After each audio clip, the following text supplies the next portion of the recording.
बिस्मिल्लाहिर्रहमानिर्रहीम जी अस्सलाम वालेकुम। आज हम सीखेंगे कि जियो स्टेशनरी सैटेलाइट क्या होती है। ठीक है, जियो स्टेशनरी ऑर्बिटल हमारा टॉपिक है। हम पहले सीखेंगे कि जियो स्टेशनरी सैटेलाइट क्या होती है। तो जियो का मतलब होता है जी अर्थ, स्टेशनरी का मतलब होता है कोई बॉडी रेस्ट में हो। ठीक है, तो जियो स्टेशनरी सैटेलाइट हमारे पास ऐसी सैटेलाइट होंगी जो विद रिस्पेक्ट टू अर्थ अर्थ के लिहाज से वो स्टेशनरी होंगी, वो रेस्ट में होंगी, वो रुकी हुई होंगी। वो हमारे पास जियो स्टेशनरी सैटेलाइट होंगी, यानी उनकी रेलिवेंट वेलोसिटी जीरो होगी। अब रेलिवेंट वेलोसिटी क्या है? रेलिवेंट वेलोसिटी का कॉन्सेप्ट समझने से पहले एक मैं आपको एग्जांपल देता हूँ। मान लीजिए कि आपके पास दो बस हैं, तो क्या हो रहा है, दो बस सेम स्पीड के साथ सेम डायरेक्शन में मूव कर रही हैं। जब उनकी स्पीड सेम है तो जो पैसेंजर एक बस में बैठा हुआ है इस बस में, वो ये महसूस करेगा कि इस बस वाली वेलोसिटी क्या है, कुछ ना कुछ है, लेकिन जो उसकी वेलोसिटी है विद रिस्पेक्ट टू इसके लिहाज से वो जीरो है, यानी वो स्टेशनरी में है। ठीक है, वो ये मानेगा कि वो क्या है, रेस्ट में है, और दूसरी बस है वो इसके लिहाज से मूव कर रही है। अगर इसकी बात की जाए तो ये मानेगा कि ये वाली बस मूव कर रही है, ये और मैं जो हूँ वो रेस्ट में। ठीक है, इस पैसेंजर, ये वाला पैसेंजर, इस बस में बैठा हुआ पैसेंजर ये महसूस करेगा कि ये रेस्ट में है, और इस वाला ये महसूस करेगा ये रेस्ट में है, यानी दोनों की रेलिवेंट वेलोसिटी क्या है, जीरो है। लेकिन हकीकत में तो वो क्या कर रहे हैं, मूव कर रहे हैं। सेम केस यही होगा। मान लीजिए कि ये आपकी अर्थ है, ये आपकी कोई ना कोई सैटेलाइट है यहाँ पर।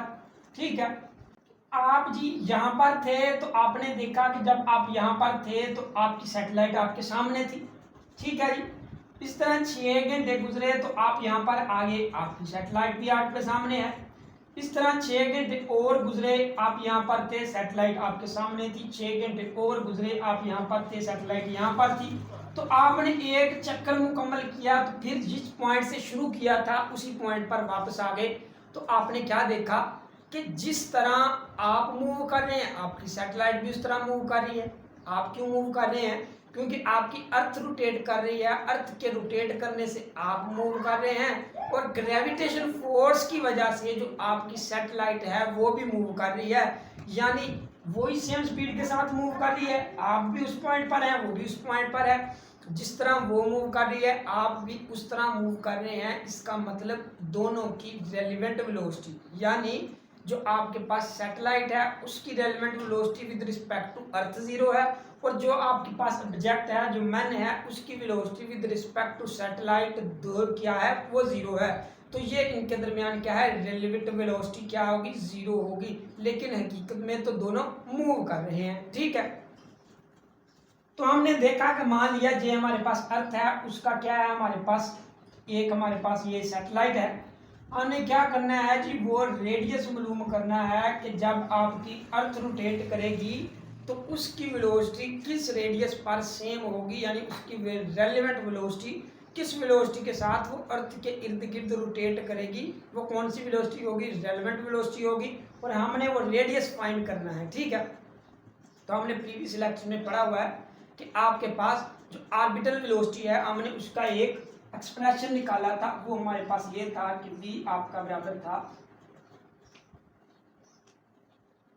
r, ये हमने निकाला था। ठीक है, अब हम इसको थोड़ा जा क्या करेंगे, रीअरेंज करेंगे। हमने देखा कि आपकी बॉडी मूव कर रही है यहाँ से लेकर यहाँ तक, यानी हम ये वाली इक्वेशन यूज करेंगे। s हमारे पास बराबर होता है vt। ठीक है, और हमारे पास यहाँ पर वेलोसिटी है तो हम क्या करेंगे, s/t कर देंगे। यहाँ पर आपका s/t आ जाएगा, ये हमारे पास g/m आ जाएगा, और साथ आपके r आ जाएगा। ठीक है, तो हमने देखा कि बॉडी यहाँ से लेकर यहाँ से शुरू हुई, एक उसने चक्कर मुकम्मल किया तो एक सर्कल में मूव करके गई। तो सर्कल का रेडियस आप जानते हैं कि circumference of the circle 2πr होता है। तो हम यहाँ s की जगह क्या पुट कर देंगे, यहाँ पर हम पुट कर देंगे 2πr, और यहाँ पर हमारे पास t आ जाएगा। ठीक है, अब हमने करना है दोनों साइड पर ले लेना है स्क्वायर। ये हमारे पास 4 आ जाएगा, ये हमारे पास पाई स्क्वायर आ जाएगा, ये हमारे पास r स्क्वायर आ जाएगा, ये हमारे पास t स्क्वायर आ जाएगा। ठीक है, इधर स्क्वायर लेंगे, ये हमारे पास g रह जाएगा, m रह जाएगा, और साथ आपके पास आर रह जाएगा। ठीक है, हमने क्या करना है, कैलकुलेट रेडियस करना है। तो एक रेडियस इधर है, एक रेडियस इधर है, आप इधर वाले को इधर ले आए, ये इधर डिवाइड हो रहा था, इधर मल्टीप्लाई हो जाएगा, ये हमारे पास R3 हो जाएगा। ये हमारे पास ऐसे ही रहेगा। 4 पाई आर इधर आपके पास मल्टीप्लाई हो रहा था, इधर आके डिवाइड हो जाएगा। इस तरह टी आपके पास डिवाइड हो रहा था, इधर आके मल्टीप्लाई हो जाएगा। ठीक है, तो हम क्या करेंगे, हमें तो चाहिए रेडियस, तो इसका क्यूब है, दोनों साइड पर क्यूब ले लें, तो आपका आर आ जाएगा GM T square 4 pi square, और इसका आपके ऊपर क्या आ जाएगा 1/3 आ जाएगा। ठीक है, तो ये जी हमारा रेडियस आ गया, वो रेडियस आ गया। अगर हम इसकी वैल्यू यहाँ पर पुट करेंगे तो हमें वो रेडियस मिल जाएगा कि वो कौन सा रेडियस होगा जिसकी वजह से जो आपकी सैटेलाइट है वो अर्थ के इर्द गिर्द एक सर्कल में रोटेट करेगी, और उसकी स्पीड जो होगी, वेलोसिटी होगी, विद रिस्पेक्ट टू उस ऑब्जेक्ट के सेम होगी। ठीक है, तो हमने क्या करना है, हमें ये कैसे पता चलेगा कि ये हमारे पास ऑर्बिटल वेलोसिटी है, यानी जियो स्टेशनरी ऑर्बिटल हमारे पास जो रेडियस आर है। तो हमने देखा कि कोई भी बॉडी मूव कर रही है तो हम उसकी वेलोसिटी के लिए ये फार्मूला करते हैं और सारी कैलकुलेशन करते हैं। तो हमें ये कैसे पता चलेगा कि ये हमारे पास जो रेडियस आर है वो जियो स्टेशनरी ऑर्बिटल है का है, जियो स्टेशनरी सैटेलाइट का जो हमारे पास जो ऑर्बिटल में मूव कर रही है ये उसका रेडियस है, ये हमें कैसे पता चलेगा। तो ये हमारे पास ये जो एक्सप्रेशन बना है वो हमारे पास किस तरह है जी, GM साथ आपके पास टी स्क्वायर है, नीचे आपके पास 4 पाई स्क्वायर है, ऊपर 1/3।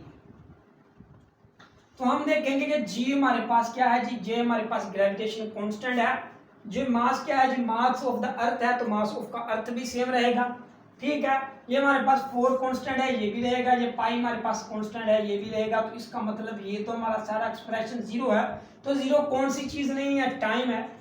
तो क्या हुआ कि यहाँ पर हमारा टाइम कितना होगा कि एक बॉडी यहाँ से लेकर यहाँ तक मूव करके गई, उसको कितने आवर लगे, 24 आवर्स लगे, 24 घंटे उसको लगे एक चक्कर मुकम्मल करने में। तो हमने क्या देखा कि आपका आर टी पर डिपेंड कर रहा है, टी तो आपको मालूम है। इसका मतलब जब आप 24 घंटे टी में पुट करेंगे तो वो आपके पास रेडियस आ जाएगा। तो जब आप 24 घंटे वैल्यू यहाँ टी पर पुट करेंगे तो इसका मतलब आपके पास वो कौन सा रेडियस होगा, वो जियो स्टेशनरी रेडियस होगा। ठीक है, तो यानी आपका आर टी पर डिपेंड करता है। ठीक हो गया जी। अब हमने करनी है वैल्यू पुट, तो हम करते हैं। तो हमने देखा कि आर आ गया हमारे पास, जी हमारे पास क्या होता है, ग्रेविटेशन कांस्टेंट होता है, उसकी वैल्यू हमारे पास होती है 6.67 10⁻11। ठीक है, इस तरह जी हमारे पास मास ऑफ द अर्थ होता है, वो हमारे पास होता है 6 10⁻25। ठीक है जी, इस तरह टाइम पीरियड हमने देखा कि हमारे पास टाइम पीरियड चाहिए, तो आप क्या करेंगे, 24 घंटे होते हैं, 24 घंटे में 60 मिनट होते हैं, 60 मिनट में 1 मिनट में 60 सेकंड होते हैं। तो हम इसको कैलकुलेट करेंगे तो ये हमारे पास 86400 आ जाए। ठीक है, ये हमारे पास क्या आ गया, सेकंड आ गया। ठीक हो गया जी। अब हमने क्या करना है, यहाँ पर पुट कर देना है टाइम पीरियड। तो हम देखेंगे कि हम इसको थोड़ा सा रीअरेंज करते हैं, हम इसको लिख लेते हैं 8.6 10⁻4 1 2 3 4। यहाँ पर हमने क्या लगा लिया, एक डेसिमल लगा लिया, तो हमारे पास टाइम पीरियड आ गया। ठीक है, तो टाइम पीरियड हम कर देंगे यहाँ पर पुट, ये हमारे पास 8.6 आ जाएगा, 10⁻, आपके पास कितना आ जाएगा, 4 आ जाएगा। ठीक है जी, और नीचे आपके पास जी 4 है, 4 आप यहाँ पुट करेंगे, पाई आपके पास होती है 3.14, साथ आपके पास आ जाएगा 3.14। ये हमारे पास टाइम पीरियड है, इसका स्केयर है, फिर इस सारे का भी स्केयर है। अब वैल्यू, अब हमने क्या करनी है जी, वैल्यू कैलकुलेट करनी है। तो हम देखेंगे कि जब हमारे पास पावर है सब की, वो एक साइड पे ले लें और इनको एक साइड पर रख लें। हमारे पास 6.67 आ जाएगा, मल्टीप्लाई 6 आ जाएगा, मल्टीप्लाई 8.6 मल्टीप्लाई 8.6 आ जाएगा, 10⁻, आपका -11 है, 10⁻, हमारे पास 24 है, 10⁻, आपके पास 4 को 2 के साथ मल्टीप्लाई करेंगे, आपके पास 8 आ जाएगा। तो ये हमारे पास 1/3 आ जाएगा। तो नीचे हमारे पास वैसे ही आ जाएगा। ठीक है जी, 4 3.14 3.14। तो ये हमारे पास आ गया।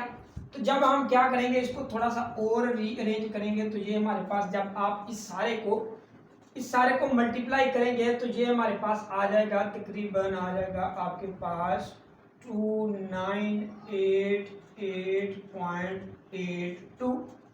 ये हमारे पास क्या आ गया, सही तरह लिखते हैं 2988.82 आ जाएगा।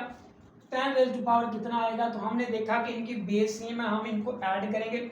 24 में से -11 निकालिए, हमारे पास 13 आ गया। 13 में 8 प्लस किए, हमारे पास क्या आ गया, 21 आ गया। और नीचे हमारे पास आ जाएगा, जब आप इसको इसके साथ मल्टीप्लाई करेंगे, हमारे पास 39.43 आ जाएगा और साथ आपके 1/3 आ जाएगा। ठीक है, तो हम इसको यहाँ पर लिखते हैं। तो हमने देखा कि जब आप इसको इसके साथ मल्टीप्लाई करेंगे तो हम क्या करेंगे, ये हमारे पास आ जाएगा 2988.82। 10 रेज़ टू पावर आपके पास ये तो सेम है ना कि आपके पास 21 इधर चला जाएगा, 3 है, 21/3, तो आपके पास पावर कितनी आ जाएगी, 7 आ जाएगी। यानी 10 रेज़ टू पावर आपके पास कितना आ गया, 7 आ गया। और नीचे आपके पास कितना आ गया, 39.43। ठीक है, तो आपने क्या करना है कि इसके ऊपर भी पावर 1/3 है, ये मल्टीप्लाई इसके साथ हो रहा है। तो जब आप इसकी पावर को क्या करेंगे, 1/3 स्क्वायर रूट लेके इसको हल करेंगे, तो ये जब आप इस सारे को हल करेंगे तो आपके पास वैल्यू आएगी 4.23। 10 रेज़ टू पावर 7 आ जाएगी। ठीक है, अब हमारे पास ये क्या आ गया, ये हमारे पास रेडियस आ गया, जो किसमें आया, मीटर में। अब हम इसको किलोमीटर में लिखना चाहते हैं, 4.23 कर लें, 10 raise to power 3, 10 raise to power 4 कर लें, 7 मीटर आ गया। और आपका आ जाएगा